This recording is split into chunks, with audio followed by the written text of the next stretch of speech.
ایک زمانہ ہوا، ایک کتاب چھپی تھی عرب کا چاند، اور اس کا رائٹر تھا سوامی لکشمن پرساد۔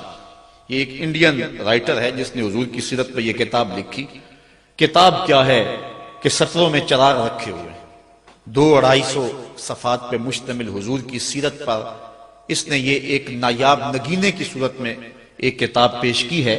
کسی نے سوامی لکشمن پرساد کو کہا کہ تو مسلمانوں کے نبی کی سیرت پر اتنی خوبصورت کتاب لکھی کہ جو پڑھتا ہے اس کا ایمان تازہ ہوتا ہے، اس کتاب کو لکھ کر کے تو خود اس نبی آخر الزمان کا غلام کیوں نہیں بنا؟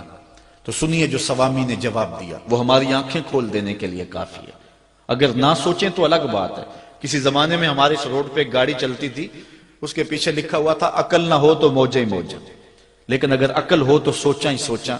اگر ہم نہ سوچیں تو الگ بات ہے، لیکن اگر سوچیں تو اس کا جواب اتنا زناٹے دار تماچا ہے کہ صدیوں اس کی کسک نہ جائے۔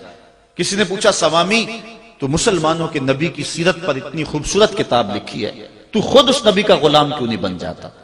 تو اس نے کہا کہ جب میں مسلمانوں کے نبی کی سیرت پر کتاب لکھنے کے لیے بڑی بڑی امہات قطب سید کو پڑھا اور حضور کی عظمت کے گوشے اور حضور کی سیرت کے جمال مجھے نظر آئے، تو یہ جذبہ میرے دل میں بھی پیدا ہوا کہ میں اس آقا کا غلام بن جاؤں۔